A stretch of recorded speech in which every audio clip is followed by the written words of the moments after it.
We're following a book by Chuck Swindoll, Moses, a Man of Selfless Dedication. We're up to chapter 14, Why Leaders Crack Up.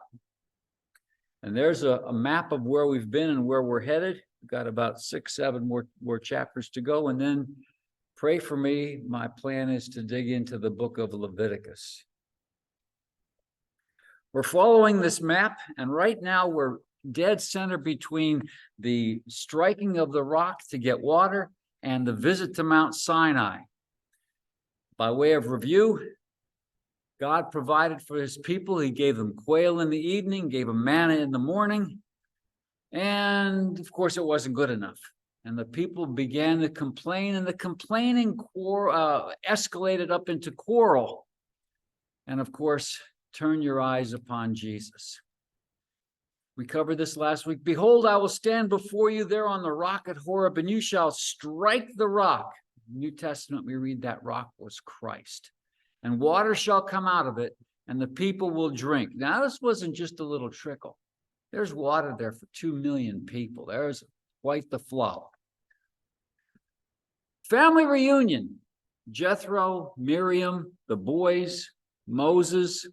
And Jethro, the priest of Midian, Moses' father-in-law, heard of all that God had done for Moses and for Israel, his people, how the Lord had brought Israel out of Egypt. Keep in mind, he heard about this stuff before he caught up with Moses. So the rumor mill is doing its thing. These people are marching through the desert, and the trade routes are going back and forth.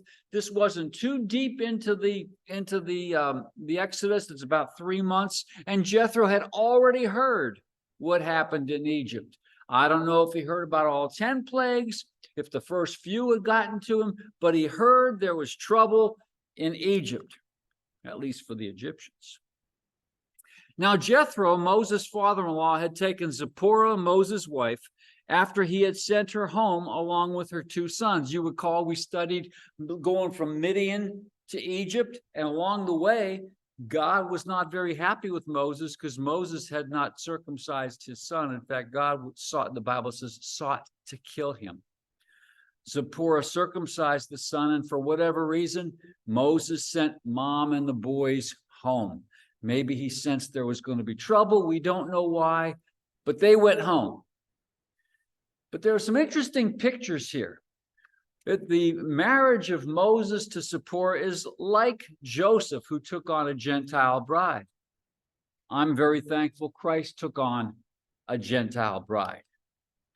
Very similar to Isaac, who symbolically was dead and raised on Moriah. You recall, Abraham took his son Isaac to sacrifice, and Isaac says, I have the wood and I have the fire, but where's the sacrifice? And Abraham responds, God will provide himself a sacrifice. We read that Abraham returned with his servants. There's no message about Isaac, and Isaac is not mentioned again until Rebekah shows up on the camels. Eliezer went and got Rebekah to come. Again, another picture of Christ, his wedding, his rapture. He ascended. Christ is not on this earth. His body is with his Father in heaven. He will return bodily, and we will go bodily. The coming of Christ, first round is the rapture. He'll be coming for his saints. And the second round, he'll be coming with his saints. The name of the one was Gershom, for he said, I have been a sojourner in a foreign land. Here's Moses. He spent his first 40 years Israeli in heart in Egypt, the foreign land. Then he goes to Midian, and he's a son-in-law to Jethro and taking care of his sheep. But he's still not in Israel. He's in Midian. So he's a stranger and a sojourner in the foreign land. And the name of the other one, Eliezer, for the God of my father was my help. By the way, that's the exact same name as Abraham's servant, Eliezer. Jethro, Moses' father-in-law, came with his sons and came with Moses' sons and Moses' wife to Moses in the wilderness, where he was encamped at the mountain of God, where he was encamped at Horeb. And when he sent word to Moses, I, your father-in-law Jethro, am coming to you with your wife and her 2 sons with her. Moses went out to meet his father-in-law and bowed down and kissed him. I will tell you, I had a great relationship with my father-in-law, but I never bowed down and I never kissed him. This is just a cultural thing. And they asked each other of their welfare, and they went into the tent. Now, they say they went into the tent, but that leaves a question: did just the 2 of them go into the tent? I'm going to attempt to answer that question based upon the command that God gave the Israelites with the Passover. Then Moses told his father-in-law all that the Lord had done to Pharaoh and to the Egyptians for Israel's sake. Keep in mind, his boys were in Midian. They were not in Egypt. The Bible doesn't say how old they were either. But from the youngest age, it's important for us to be telling our kids and our grandkids what God has done for us.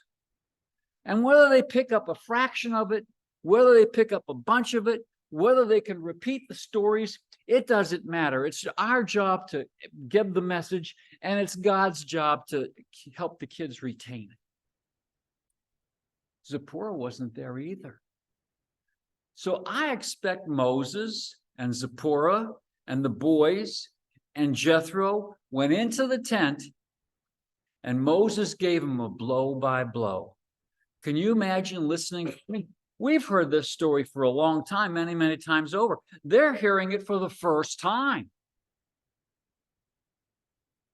So Moses told his father-in-law, and in my opinion, with other people listening in, all that the Lord had done to Pharaoh and to the Egyptians for Israel's sake, all the hardships that had come upon them in the way, and how the Lord had delivered them. And Jethro rejoiced, notice, for all the good. He didn't rejoice over the bad stuff that happened to Egypt. He rejoiced for the good stuff that the Lord had done to Israel, and that he had delivered them out of the hand of the Egyptians. We read in Proverbs, do not rejoice when your enemy falls, and let not your heart be glad when he stumbles, lest the Lord see it and be displeased and turn away his anger from him. What if he turns his anger toward you? Jethro rejoiced in the good that was done for Israel and not the bad that was done to the Egyptians. And we read in Ezekiel, as I live, declares the Lord God, I have no pleasure in the death of the wicked. When Pharaoh and his armies, and before that, the firstborn, God didn't take pleasure in those things. But they were done to show his power and to give him glory. But it was not our job to rejoice. I'll tell you, there were 2 scoundrels that the U.S. government killed recently, Saddam Hussein and bin Laden. And I won't say mixed emotions. I had sad emotions. You know, the people were rejoicing and the Navy SEALs and all this stuff. And my mind went to, where are those guys right now? We don't know. We don't know what happens inside the heart of another person. Jethro said, blessed be the Lord who has delivered you out of the hand of the Egyptians and out of the hand of Pharaoh. Maybe he was glad he was spared because now he can give those grandkids back. We don't know. And he delivered the people from under the hand of the Egyptians. Now I know that the Lord is greater than all gods, because in this affair, they dealt arrogantly with the people. So now we're going to turn the family reunion into a homecoming. And Jethro, Moses fought. There must have been a dozen Jethros in the Bible, because every time his name is mentioned, they have to throw in there Moses' father-in-law as a qualifier.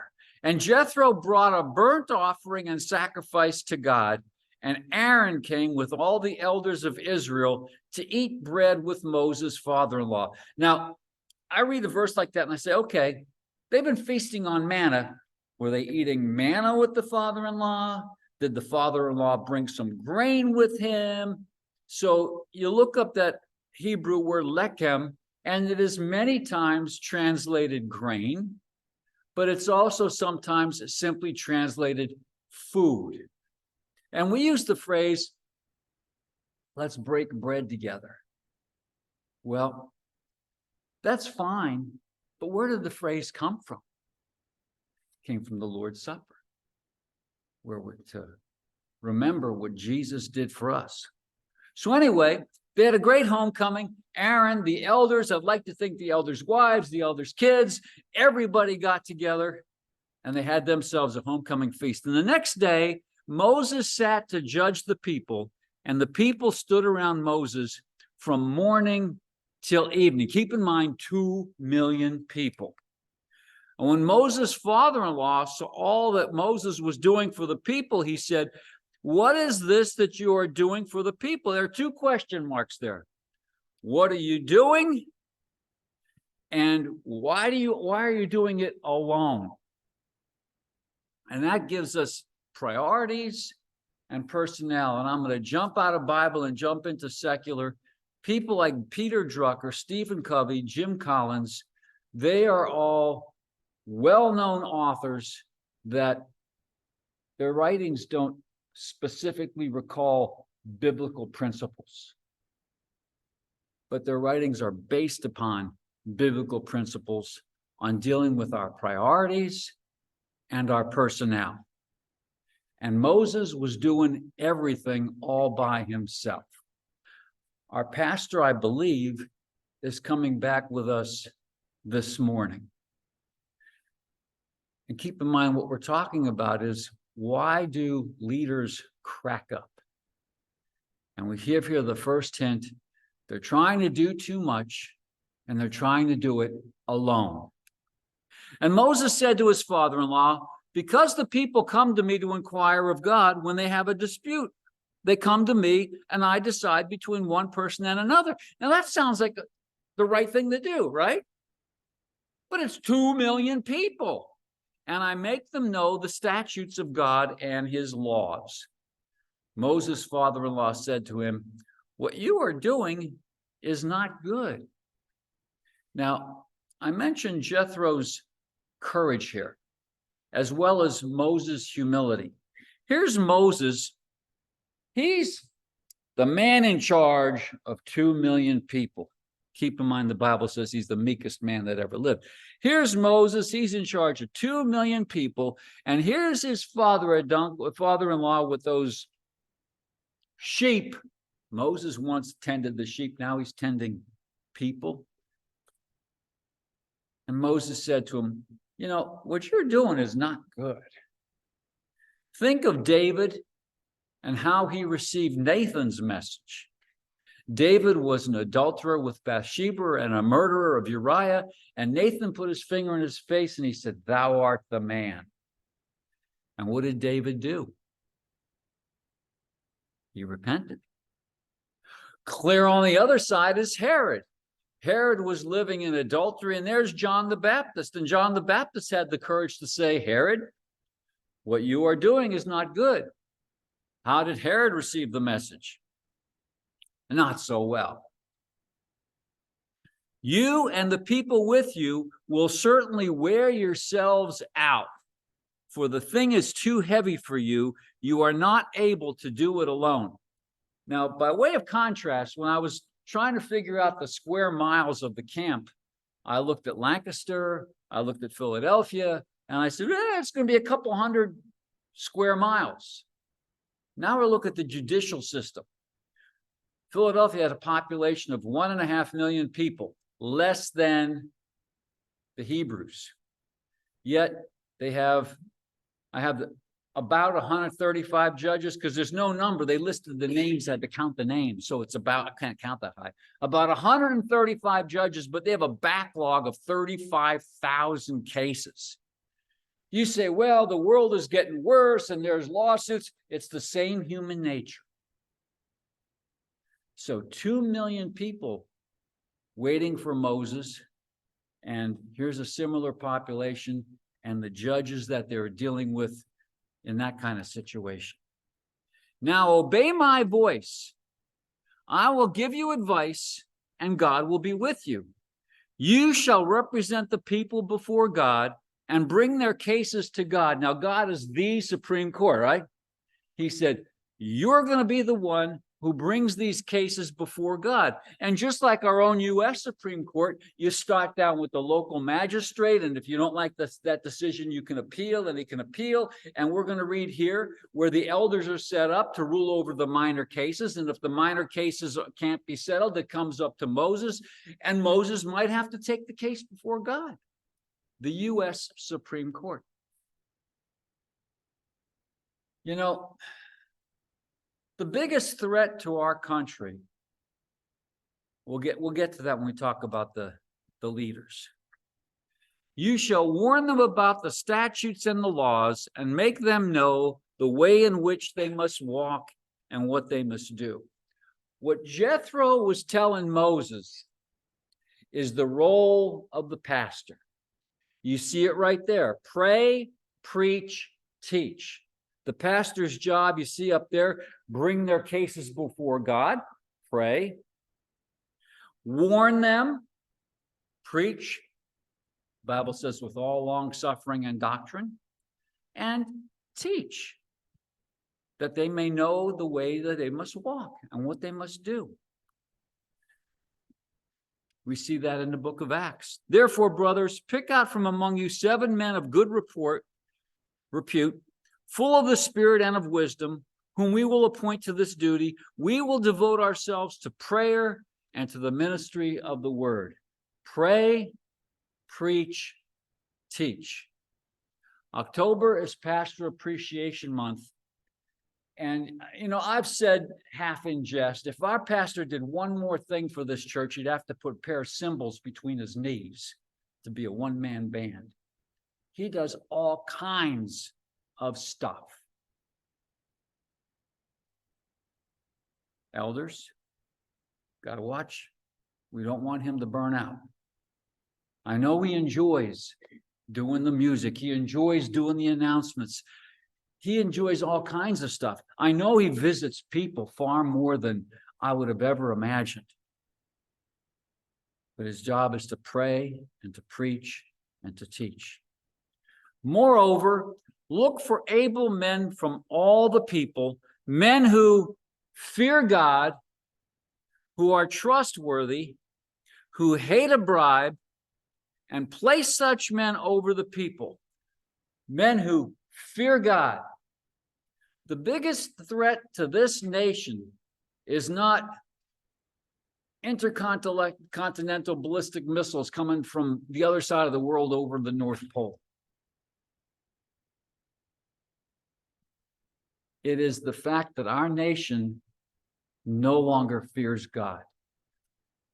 The first time I heard the phrase post-Christian society, my Elizabeth was working on her doctorate, and she was going up into New England, and she said, Dad, they live in a post-Christian society. And I said, what's that?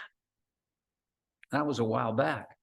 Well, now I know because I live there too. And you do too. You live in a post-Christian society. Now, I want to say this. I'm not saying this not because we have elders in the room. We are blessed with some wonderful elders that, number one, they fear God as opposed to fear the people. Number two, they lean on the truth. They're trustworthy. And number three, they can't be bought. And Jethro is telling Moses, find some solid citizens and let them judge the people at all time. Every great matter they shall bring to you, but any small matter they shall decide, notice plural, themselves. We have a team of elders that help deal with this stuff. And if the team of elders is doing what it's supposed to be doing, our pastor can be elevated to what he's supposed to be doing, pray and preach and teach.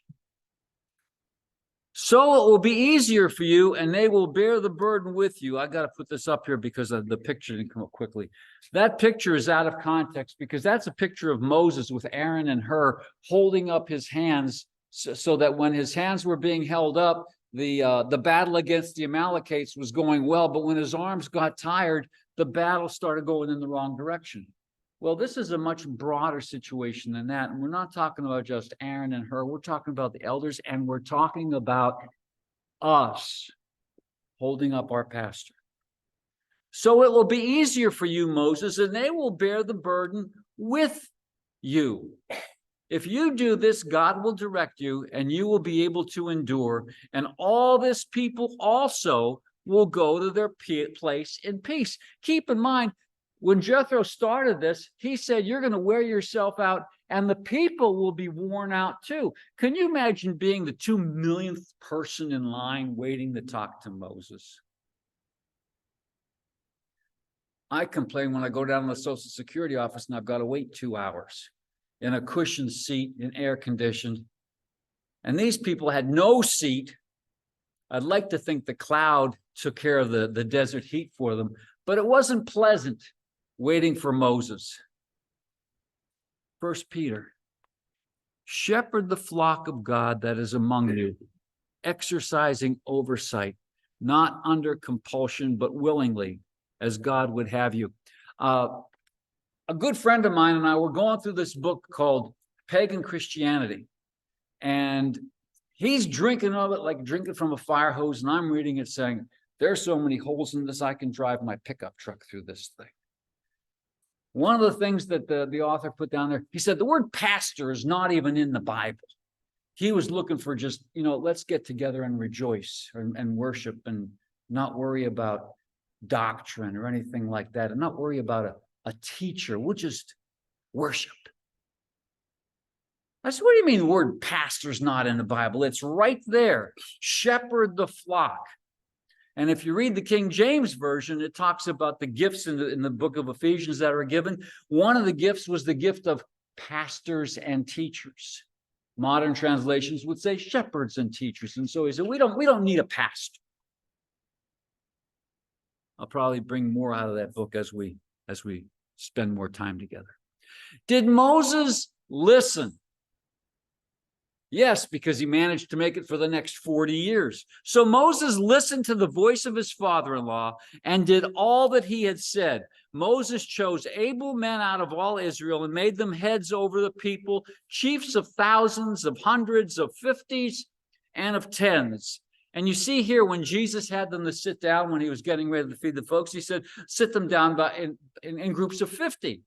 When we study the rules for a synagogue, to have a synagogue, you need to have a minimum of 10 men. Maybe it came back to this, I don't know. And they judged the people at all times. Any hard case they brought to Moses, but any small matter, they decided themselves. Then Moses let his father-in-law depart, and he went away to his own country. They're in the 3rd month of the journey. Keep in mind the journey started at Passover, which could be anywhere from mid-April, mid-March to mid-April. They go 3 months, so March, April, May, June. So it's June, July when they're up here at Horeb. And when does Jethro come? When do the nomads go up in the Horeb? When it's hot and they've got to go up and they've got to find some food for their animals. So it's not a coincidence, but God brings them together. Takes us now to chapter 15. We just talked about that passage in between the Rephidim happening and the Sinai happening. And here we come, Sinai, where Moses met with God. On the 3rd new moon after the people of Israel had gone out of the land of Egypt. So their journey now is 3 months into it, and they come to Sinai. They set out from Rephidim and came into the wilderness of Sinai, and they encamped in the wilderness, and you can see the little arrow on the graphic. I want you to know that they spent virtually a year at Sinai before the fire and the clouds started moving again. And what happened during that year? They were given the law. They dealt with the golden calf. They were given the blueprint for the tabernacle. They built the tabernacle. In the 2nd year, in the 2nd month, on the 20th day of the month, the cloud lifted from over the tabernacle of the assembly of the testimony, and the people of Israel set out by stages from the wilderness of Sinai. So they're spending a year at Sinai. We're not going to spend a year at Sinai, but to put that into perspective. There Israel encamped before the mountain while Moses went up to God. Now, we've seen that photo before. That's the monastery down in the bottom end. The mountain range is called Horeb, and one particular peak is called Sinai. Now, anybody here ever drive coast to coast? Okay. Remember when you first saw the Rockies? They're like a couple days later you got there. It's hard to define when you're at the foothills and when you're at the Rockies. But this is not so hard to define because that's a piece of granite that just comes straight up out of the ground. And you see a couple pieces down there where there's broken off and fallen down. And the reason it's important to not worry about foothills is this. There was a command that was given, says, whoever touches the mountain shall be put to death. If I was driving across the plains and I was going to the Rockies, where do the foothills quit and the mountain starts? Because wherever that point is, I'm not going to touch it. They didn't have that problem. They knew exactly where the mountain started because it came straight up out of the ground. Amos tells us, prepare to meet your God, O Israel. And there are 4 prerequisites that come out: to be willing to obey, to be sensitive to listen, to consecrate your hearts, and to show a deep respect for God's presence. This applies to the people of Israel then, and it applies to us right here, right now. Be willing to obey. The Lord called to him out of the mountain, saying, thus ye shall say to the house of Jacob, and tell the people of Israel, you yourselves have seen what I did to the Egyptians. I find it amazing that just a generation later, it didn't compute. Red Sea, no big deal. You sing that song, that's one of the oldies. But they're saying, you yourselves have seen what I did to the Egyptians. They're 3 months into this. Yeah, we know that a whole generation of soldiers, 600,000 men died, but they're very much alive right here.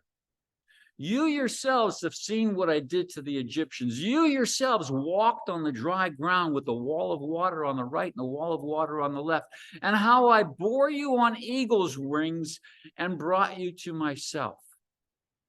We could spend a long time talking about eagle's wings. I'll tell you, just go Google it and you'll get a real appreciation.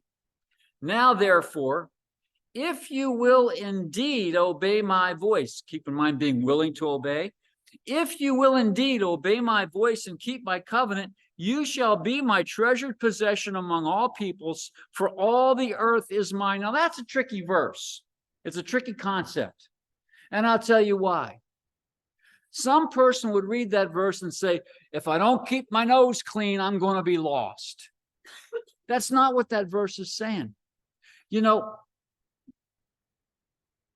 I disappointed my father many times.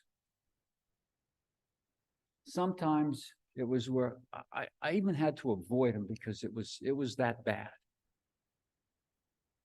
But he always loved me. And I was always his son. And there are times when we could fall out of fellowship with God. You go read the book of Hosea. God told him, go marry that harlot and let her run on you and buy her back. That's the story of God and Israel. And that's the story of Jesus and me. I can fall out of fellowship, but I am still his treasured possession. Now, if I keep my nose clean, I'll feel like his treasured possession, but I'm his treasured possession nonetheless.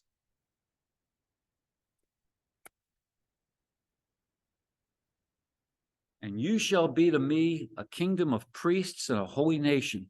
These are the words that you shall speak to the people of Israel.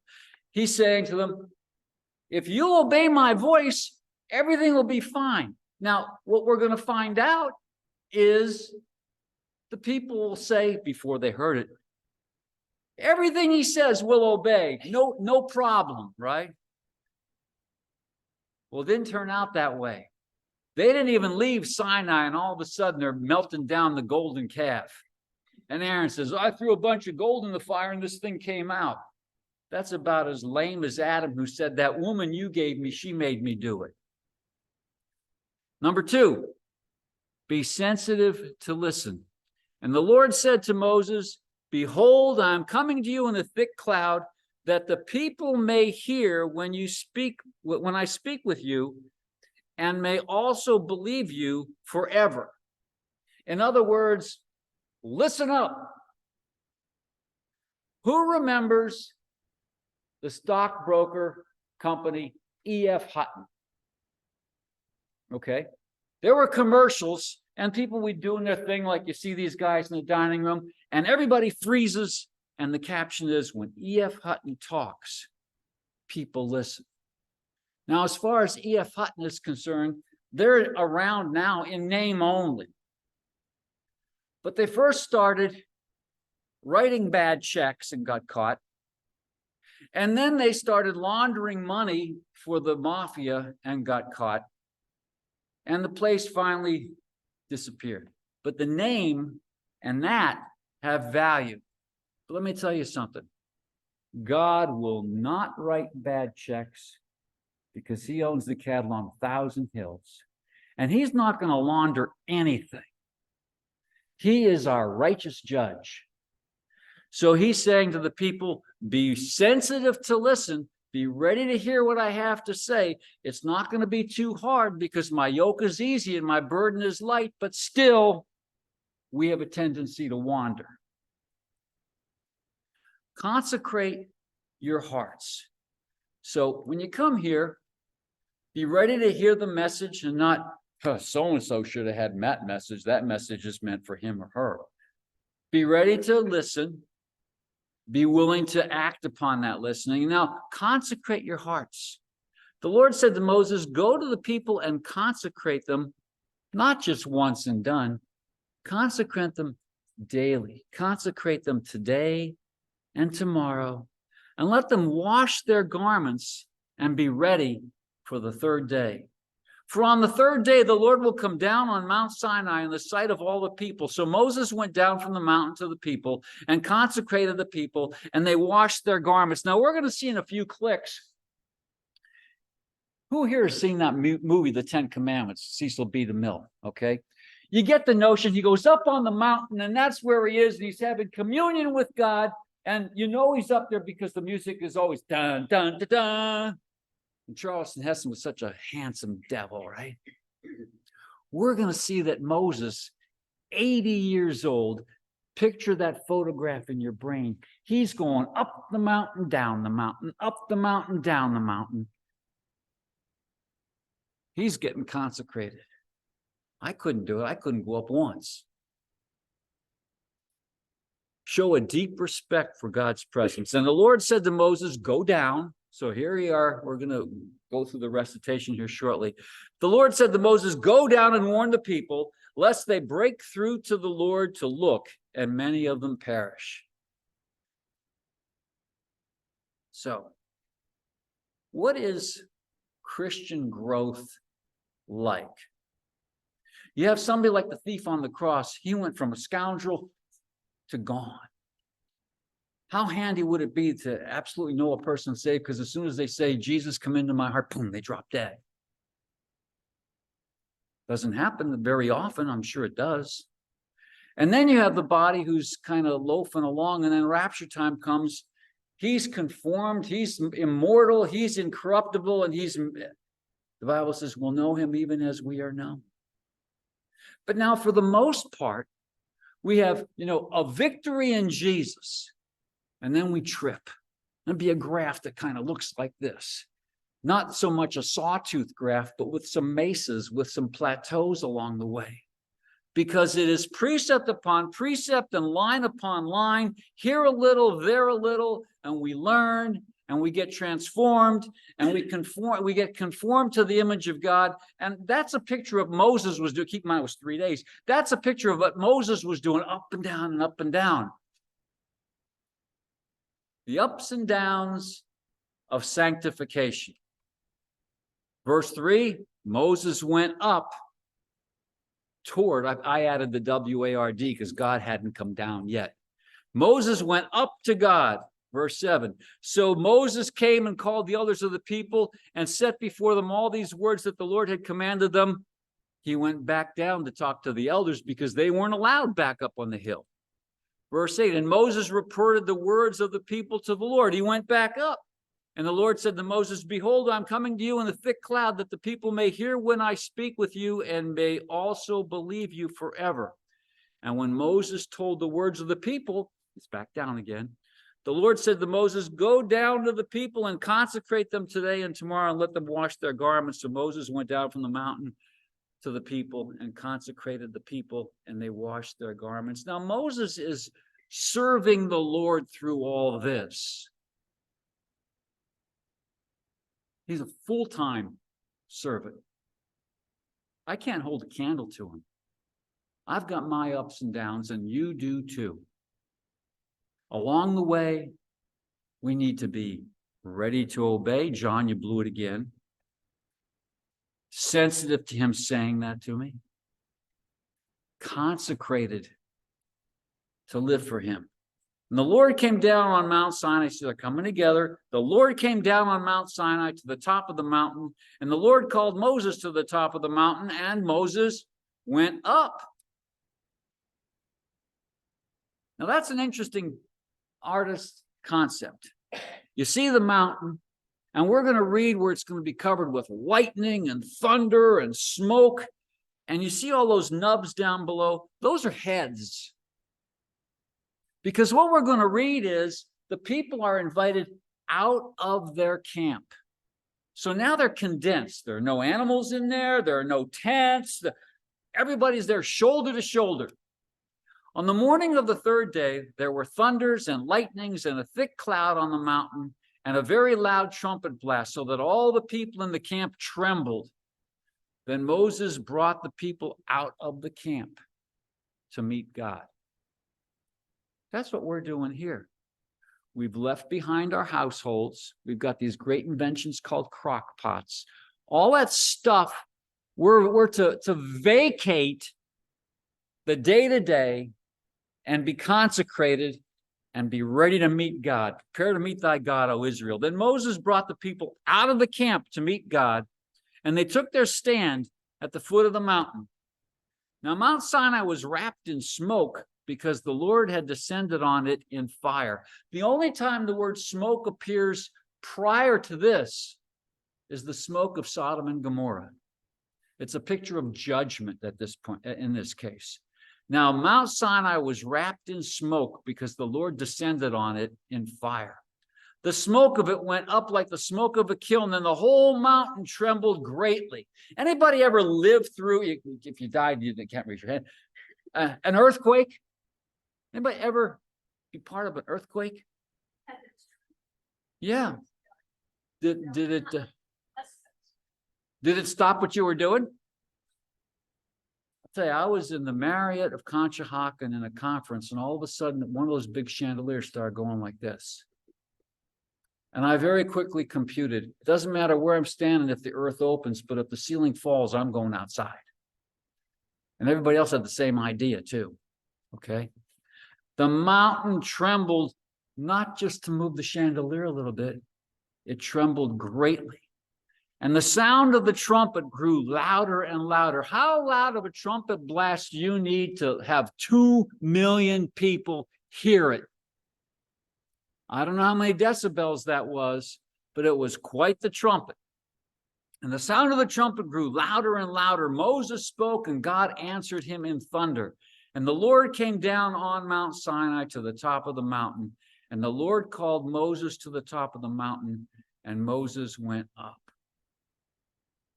God does not expect me to go all the way.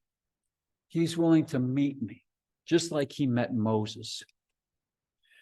It is a fearful thing to fall into the hands of the living God. Indeed, so terrifying was the sight that Moses said, I tremble with fear. Now, early on, Exodus chapter 3, we covered Moses at the burning bush. And Moses at the burning bush, hid his face. When we get to Exodus chapter 34, the Bible tells us that he yearned to see him. The Lord came down on Mount Sinai. And why did God want to meet with Moses? A couple of very specific reasons. Number one, to establish a healthy fear of the Almighty. Moses said to the people, do not fear, for God has come to test you, that the fear of him may be before you, that you may not sin. What did I say was the number one thing our nation faces? Loss of the fear of God. And number two, to communicate written instructions for the people, that I may give you the tablets of stone with the law and the commandment, which I have written for their instruction. What is that a photograph of? National Archives. I heard somebody whisper it. You did. Good job. The National Archives. What documents are stored in the National Archives? Some of the biggies. The U.S. Constitution, the Declaration of Independence, there are a bunch of those things. For the sake of some humor, there are some things that are not so notable that are inside the National Archives. But imagine what the value is on the open market if you were going to auction the copy of the U.S. Constitution. What kind of price tag would that bring? How valuable would some of those documents be? I don't know about Elvis letter. Somebody would pay a lot of money for it. How valuable do you think those two tablets would be? Written by the finger of God. Now, we don't have the tablets, but we have his precious word. And how precious should that word be? Written by the finger of God. In the beginning was the Word, and the Word was with God, and the Word was God. There's only one other autograph that we have of. And that's when Jesus, with the woman taken in adultery, gets down and he starts scribbling in the sand. And the people that were ready to cast the stones, the Bible says they left from the oldest to the youngest. Your heart is God's. I had to scratch out tablet because there's going to be a generation of people that think a tablet is like a Chromebook or an iPad or something like that. Your heart is God's notepad. We read in Hebrews, for this is the covenant that I will make with the house of Israel after those days, declares the Lord. I will put my laws into their minds and write them on their hearts. Jeremiah said the same thing. Hebrews was copying that. 2 Corinthians 3, and you know that you are a letter from Christ, delivered by us, written not with ink, but with the Spirit of the living God, not on tablets of stone, but on tablets of human hearts. My first pastor would say, you could be the only Bible that some people will